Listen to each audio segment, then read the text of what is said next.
বলছে জি পারবো। ঠিক আছে, আস্তে কাজ শুরু করে দাও।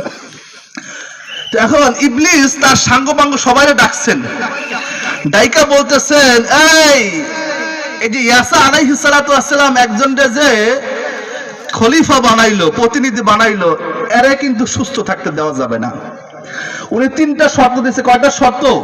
তিনটা। এক নাম্বার, সারাদিন রোজা রাখতে হবে সারা বছর। দুই নাম্বার, সারা রাত্রে ইবাদত করতে হবে সারা বছর। তিন নাম্বার, জীবনে কারোর সাথে রাগ করতে হবে না। এরে যেভাবে হোক এর এই শর্তগুলোকে ভাঙতে হবে, এরে নবীর খলিফা হিসেবে রাখা যাবে না। ইবলিসের সাঙ্গপাঙ্গ বহুদিন যাবত চেষ্টা করছে, চেষ্টা করে ব্যর্থ হয়েছে।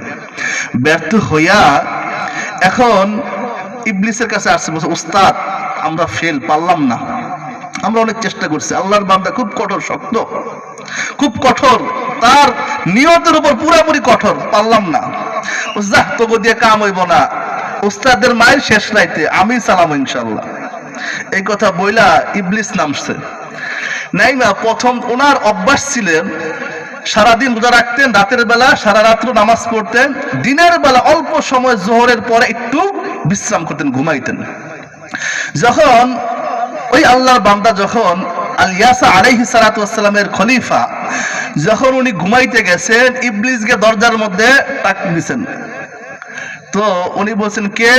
বলছে বাবা আমি বুড়া মানুষ, মজলুম মানুষ, আমার এলাকার আমার বংশের লোকজন আমার উপরে জুলুম করে, বাবা আমার একটু বাঁচান।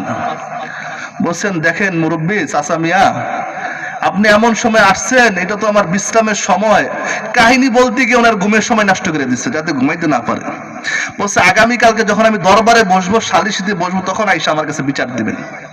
তো পরের দিন দরবারে গিয়ে আদালতে বসছেন, ওই বুড়া মিয়া আর আসে না, বুড়ায় আসে না। এখন উনি অনেকক্ষণ পয়সা থাইকা অন্যদের বিচার সালিশি কইরা উনি চলে গেছেন।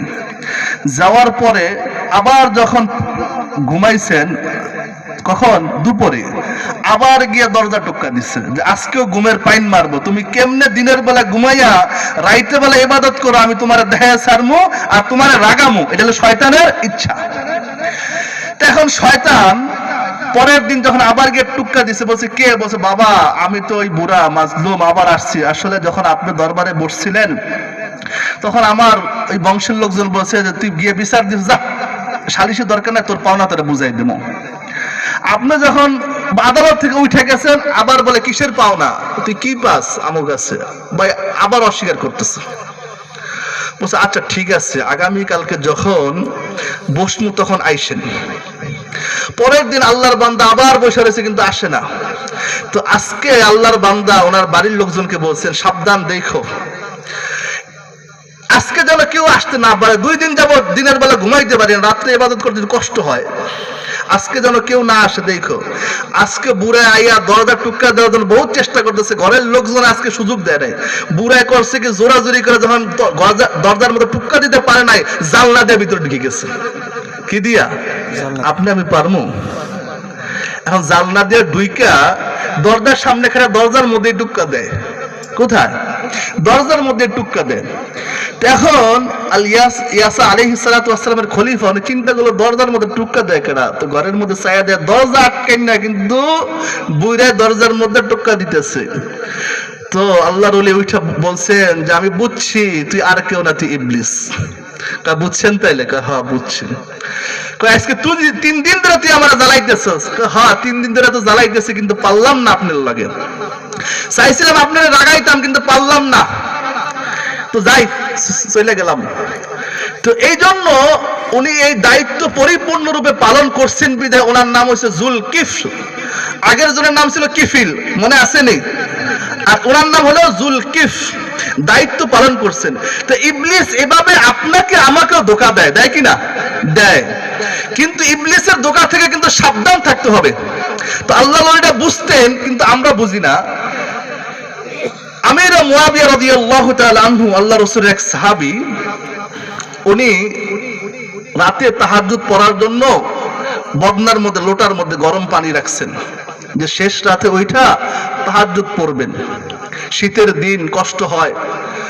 তো উনি তাহাজ্জুদের সময় ওইটা দেখেন যে গরম পানি নাই, কে জানি পানি ফালাই দিচ্ছে। উনি লোটার মধ্যে রেখে রাখছিলেন যেন একটু গরম থাকে। তো সকালবেলা তাহাজ্জুদের সময় উঠে দেখে কি নাই, গরম পানি নাই। তো উনি পানি গরম করতে গিয়া ওনার তাহাজ্জুদের সময় শেষ হয়ে গেছে। তো সারাদিন আল্লাহ তাআলার কাছে অনেক কাঁদছে, আল্লাহ কি অপরাধ করলাম, কি গুনাহ করলাম যে গুনাহের কারণে আজকে তাহাজ্জুদ নামাজ পড়তে পারলাম না। দেখেন আল্লাহ রাসূলের সাহাবী তাহাজ্জুদ পড়তে পারে না, সারাদিন কান্দে। আর আমরা ফজর নামাজ না পড়ে সারাদিন একটু কষ্ট লাগে না, ঠিক কি না? আল্লাহ রাসূলের সাহাবী তাহাজ্জুদ পড়তে পারে, সারাদিন খুব কান্নাকাটি করছে, এমন কান্নাকাটি করছে। পরের দিন তাহাজ্জুদের সময় কে যেন আয়েশা হাত পা টিপে আর কয়, মুয়াবিয়া ওঠ ভাই ওঠ, আর ঘুমাইস না, তাহাজ্জুদের সময় যেটা তাহাজ্জুদের নামাজ পড়, ওঠ।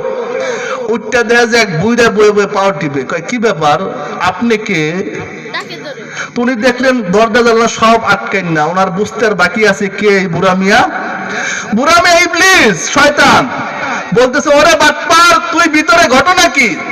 বলে গতকালকে আপনি যে গরম পানি রাখছিলেন তাহাজ্জুদের সময় তাহাজ্জুদের নামাজ পড়বেন, আমি ফালাই দিছিলাম যারা তাহাজ্জুদের নামাজ পড়তে না পারেন। কিন্তু যে সারাদিন যে কাঁদছেন, ওই কান্দার কারণে আল্লাহ, আপনি তো একদিন পড়তেন, আল্লাহ আপনার সারা বছর তাহাজ্জুদ পড়লে যে সওয়াব হইতো সেই সওয়াব আল্লাহ তাআলা আপনার আমল নামে লিখে দিয়েছে। বলেন সুবহানাল্লাহ। তো আমি ইবলিস চাই আপনি একদিনের তাহাজ্জুদের সওয়াব পান, ওই সারা বছরের সওয়াব দরকার নাই। উঠেন আজকে একটু নামাজ পড়েন। দেখেন ওনারা তো ইবলিস ওইটা দায়িকা নামাজ পড়ায়, কিন্তু আপনার আমারে পড়ায় না কেন? আমরা আরো ওভারটেক করে ফেলাইছি। দেখেন তাহাজ্জুদ পড়তে পারে না, সারাদিন কান্নাকাটি করছে, কিন্তু ফজরের নামাজ পড়ি না।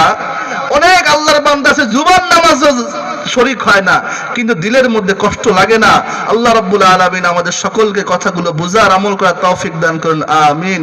সুবহানাল্লাহি ওয়া বিহামদিহি, সুবহানাকাল্লাহুম্মা ওয়া বিহামদিকা আশহাদু আল্লা ইলাহা ইল্লা আনতা আস্তাগফিরুকা ওয়া আতুবু ইলাইক।